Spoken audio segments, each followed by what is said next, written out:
Hi friends, welcome back to EduTutor. IGNOU യൂണിവേഴ്സിറ്റിയുടെ MG14 ആണ് നമ്മളിവിടെ പഠിച്ചുകൊണ്ടിരിക്കുന്നത്. വളരെ ഇമ്പോർട്ടൻ്റ് ആയിട്ട് മോസ്റ്റ് ഓഫ് ദ ക്വസ്റ്റ്യൻ പേപ്പറിലും കാണുന്ന ഒരു ക്വസ്റ്റ്യനാണ് സംസ്കാര എന്ന ഒരു ക്വസ്റ്റ്യൻ. അപ്പോൾ ആ ഒരു ക്വസ്റ്റ്യനാണ് ഇന്ന് നമ്മളിവിടെ ഡിസ്കസ് ചെയ്യുന്നത്. സമ്മറിയും അതുപോലെ തന്നെ ഒരു ക്വസ്റ്റ്യൻ്റെ ആൻസറും നമുക്ക് ഇവിടെ പഠിക്കാൻ പറ്റും. ഓക്കെ, പഠിക്കാം. അതുപോലെ നമ്മളിത് ഓൾറെഡി ഇത് പാർട്ട് 2 ആണ്. പാർട്ട് 1-ൽ ഫസ്റ്റ് സെറ്റ് ഓഫ് ക്വസ്റ്റ്യൻസ് ഉണ്ടല്ലോ, പാരഗ്രാഫ് ക്വസ്റ്റ്യൻ ആയിട്ട് കാണുന്നത്, അത് നമ്മൾ ഓൾറെഡി 2022-യുടെ ക്വസ്റ്റ്യൻ പേപ്പറിലത്തെ ആ ഒരു പാരഗ്രാഫ് സെറ്റ് നമ്മൾ പഠിച്ചതാണ് കേട്ടോ.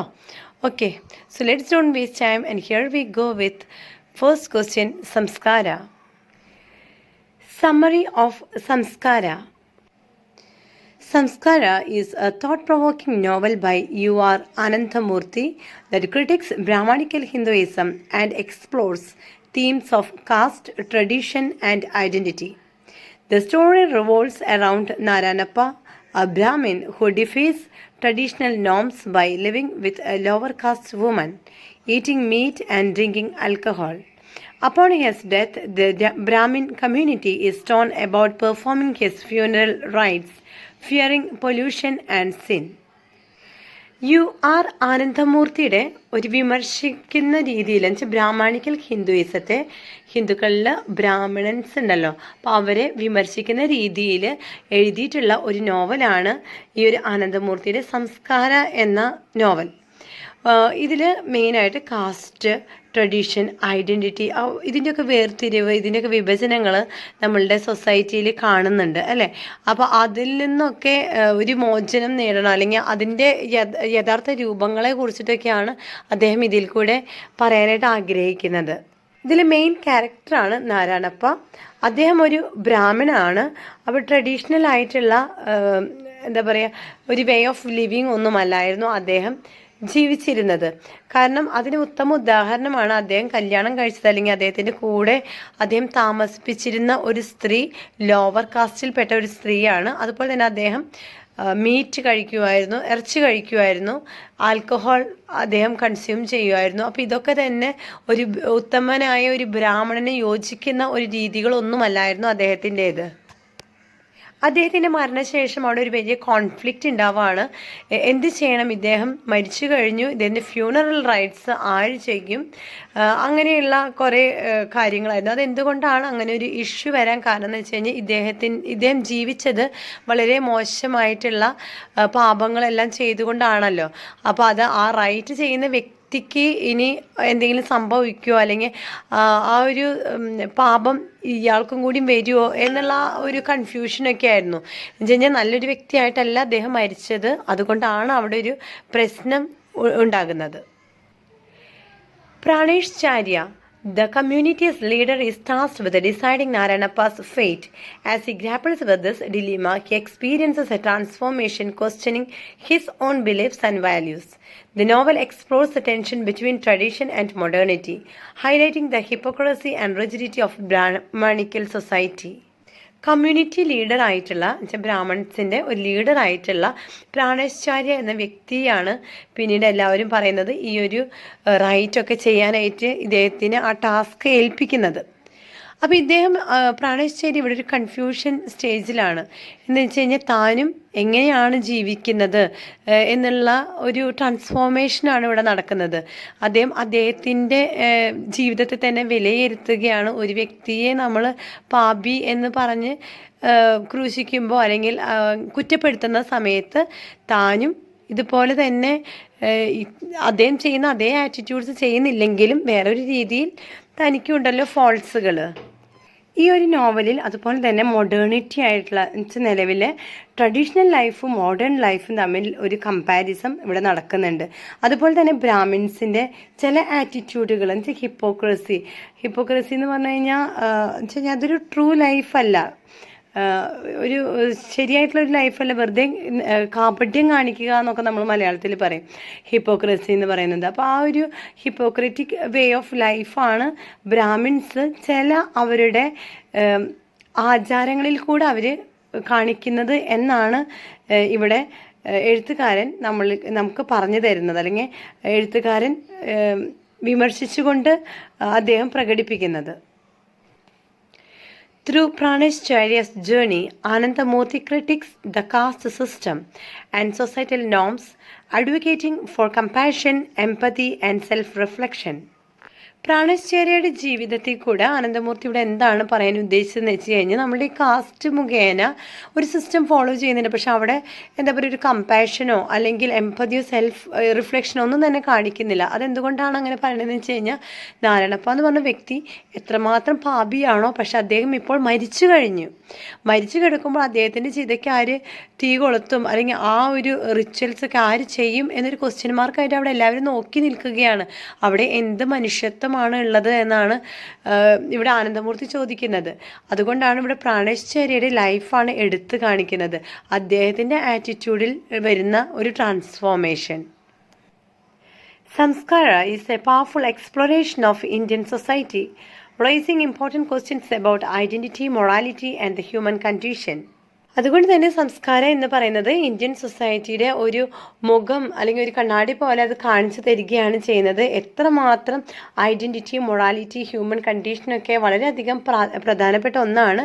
പക്ഷെ ഇതൊക്കെ ഇന്ത്യൻ സൊസൈറ്റിയിൽ കൾച്ചർ, നമ്മളുടെ കാസ്റ്റ് മുഖേന എന്തൊക്കെ മാറ്റങ്ങളാണ് വരുന്നത് എന്ന് വെച്ച് കഴിഞ്ഞാൽ ഈ പറയുന്ന കാര്യങ്ങളിലൊക്കെ വളരെയധികം വേരിയേഷൻസ് വരുന്നുണ്ട്. ആരും കൃത്യമായിട്ടൊന്നും പാലിക്കുന്നില്ല. ഇവിടെ ഹ്യൂമൻ കൈൻഡ്നെസ്സിനേക്കാളും ഉപരിയായിട്ട് വിശ്വാസത്തിനാണ് പ്രാധാന്യം നൽകുന്നത്, വിശ്വാസത്തിനേക്കാളും ഉപരിയായിട്ട് അന്ധവിശ്വാസത്തിനാണ് പ്രാധാന്യം നൽകുന്നത് എന്നും കൂടിയാണ് ഇവിടെ നമ്മളെ ഓർമ്മപ്പെടുത്തുന്നത്.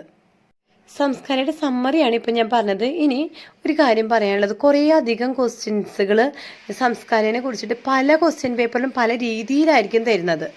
ഓക്കെ, അപ്പം നിങ്ങൾക്ക് ഏതെങ്കിലും ഒരു ക്വസ്റ്റ്യൻ്റെ ആൻസർ പഠിച്ചു വെച്ചാൽ മതി, അല്ലെങ്കിൽ ഒരു സമ്മറി പഠിച്ചു വെച്ചാൽ മതി. നിങ്ങൾക്ക് ആ ഒരു സമ്മറി എഴുതിയാൽ മതി കേട്ടോ. എന്താണെന്ന് വെച്ച് കഴിഞ്ഞാൽ എല്ലാ ക്വസ്റ്റ്യൻ്റെയും ആൻസർ സംസ്കാരനെ കുറിച്ച് തന്നെ പല രീതിയിലും ചോദിക്കുമ്പോൾ അതിനെല്ലാത്തിൻ്റെ ആൻസർ പഠിക്കാൻ നിന്ന് കഴിഞ്ഞാൽ എനിക്ക് തോന്നുന്നില്ല നമ്മുടെ പോർഷൻ കവർ ചെയ്യുന്നു വെച്ചാൽ ആർക്കും പറ്റില്ല. നമ്മളൊക്കെ ഇപ്പോൾ PG സ്റ്റുഡൻസ് ആണ്, അപ്പോൾ അങ്ങനെ പഠിക്കാതിരിക്കുക. ഓക്കെ, ഒന്നെങ്കിൽ സമ്മറി പഠിക്കുക, അല്ലെങ്കിൽ ഇപ്പോൾ ഞാൻ ഇപ്പോൾ ഇവിടെ ഒരു ക്വസ്റ്റ്യൻ്റെ ആൻസർ ആയിട്ട് തന്നിട്ടുണ്ട്, ഒന്നെങ്കിൽ അത് പഠിക്കുക. ഓക്കെ അല്ലേ? U.R. Anandamurthy's novel Samskara critiques Brahmanical Hinduism, exposing its hypocrisy and rigid ritualism. The story revolves around Narayanappa, an apostate Brahmin who defies traditional norms, and Pranashacharya, a revered Brahmin leader. ആനന്ദമൂർത്തിയുടെ നോവലാണ് സംസ്കാര. അദ്ദേഹം ഹിന്ദുയിസത്തിലെ ബ്രാഹ്മിൻ വിഭാഗത്തെ criticise ചെയ്തുകൊണ്ട്, വിമർശിച്ചുകൊണ്ട് എഴുതിയിട്ടുള്ളതാണ്. ബ്രാഹ്മിൻ വിഭാഗത്തെ വിമർശിക്കുക എന്ന് പറഞ്ഞു കഴിഞ്ഞാൽ അവരുടെ കാപഢ്യത്തെയും അതുപോലെ അവരുടെ അന്ധവിശ്വാസങ്ങൾ, കുറേ അധികം റിച്വൽസുകളുണ്ട്, അപ്പോൾ അതിനെയൊക്കെയാണ് അദ്ദേഹം വിമർശിച്ചിട്ടുള്ളത്. ഇതിലെ പ്രധാന കഥാപാത്രമായിട്ടുള്ള നാരായണപ്പ, അദ്ദേഹം ഒരു ബ്രാഹ്മൺ തന്നെയാണ്, പക്ഷേങ്കിൽ ട്രഡീഷണൽ ആയിട്ടൊരു ആറ്റിറ്റ്യൂഡ് അല്ലായിരുന്നു അദ്ദേഹത്തിന്. ട്രഡീഷണൽ ആയിട്ടൊരു കസ്റ്റമോ വിശ്വാസമോ ഒന്നും തന്നെ അദ്ദേഹം ഫോളോ ചെയ്തിട്ടുണ്ടായിരുന്നില്ല. അതേസമയം പ്രാണേശ്ചാര്യ എന്ന് പറയുന്നത് അവിടുത്തെ ബ്രാഹ്മൺസിൻ്റെ ഒരു ലീഡറാണ്. Critique of ritualism and hypocrisy. The novel highlights the emptiness of rituals when detached from spirituality. The Brahmins' refusal to perform Narayanappa's cremation rites, fearing pollution, showcases their hypocrisy. They prioritize caste purity over compassion, revealing their spiritual bankruptcy. Spirituality എന്നതിനേക്കാട്ടിലും ഉപരിയായിട്ട് പലപ്പോഴും അവർ റിച്വൽസിനാണ് പ്രാധാന്യം നൽകിയിരുന്നത്.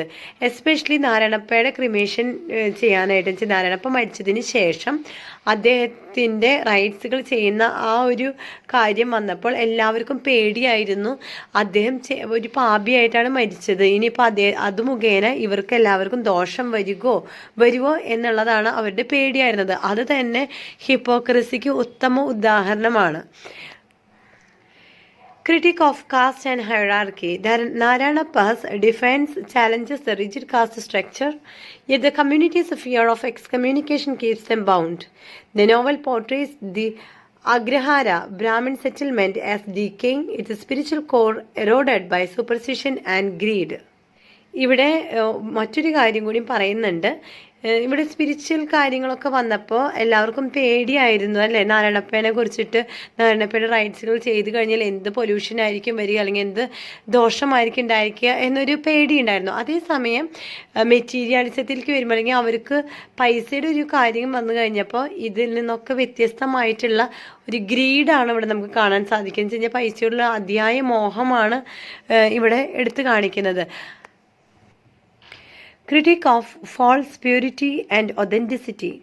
Narayanappa, though impure by Brahmin standards, embodies authenticity. In contrast, the Brahmins obsessed with the purity are spiritually dead. Praneshacharya's journey exposes the limitations of his strict adherence to Vedic law, leading to an existential crisis. Narayanappa എന്ന് പറയുന്ന വ്യക്തി, അദ്ദേഹം already impure ആണ്. Brahmin സ്റ്റാൻഡേർഡുകൾ അല്ലെങ്കിൽ Brahmin വിഭാഗത്തിൻ്റെ അഭിപ്രായ പ്രകാരം അദ്ദേഹം പ്യുവർ അല്ല, ഇംപ്യൂർ ആണ്. അതേസമയം നമുക്ക് ശരിക്കും പറഞ്ഞാൽ അതിൻ്റെ ഒരു കോൺട്രഡിക്ഷൻ വരുന്നത്, ബ്രാഹ്മിൺസ് എല്ലാം തന്നെ ഇംപ്യൂർ ആണ് സ്പിരിച്വലി എന്നാണ് നമുക്കൊരു കോൺട്രഡിക്ഷൻ ആയിട്ട് ഇവിടെ പറയാനുള്ളത്. ഇവിടെ പ്രാണേശാര്യാസ് ഒരു യാത്ര അല്ലെങ്കിൽ ജീവിത യാത്ര എന്ന് പറയുന്നത് അദ്ദേഹം വേദിക് ലോസിലേക്കാണ് കൂടുതലും ചായ്വുള്ളത്.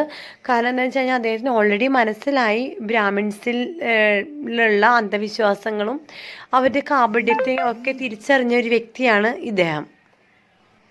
മനസ്സിലായെന്ന് വിചാരിക്കുന്നു.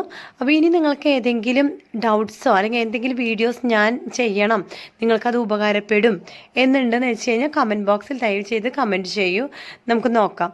പക്ഷേ എക്സാമിൻ്റെ തൊട്ട് തലേ ദിവസമൊക്കെ എക്സാമിനെ കുറിച്ചിട്ട് എന്തെങ്കിലും ചെയ്യാൻ പറഞ്ഞു കഴിഞ്ഞാൽ എനിക്ക് ബുദ്ധിമുട്ടായിരിക്കും. I will try my level best, okay. പക്ഷേ എനിക്ക് ഉറപ്പ് തരാൻ പറ്റില്ല. പക്ഷേ ഈ ദിവസങ്ങളിലൊക്കെ കമൻറ്റ് ബോക്സിൽ കമൻറ്റ് ചെയ്യുകയാണെങ്കിൽ surely I will do it. Okay, so thank you for watching the video. Video ഉപകാരപ്പെട്ടെങ്കിൽ സബ്സ്ക്രൈബ് ചെയ്യാൻ മറക്കരുത് കേട്ടോ. Okay, will meet you with the next video. Bye then, take care and good by.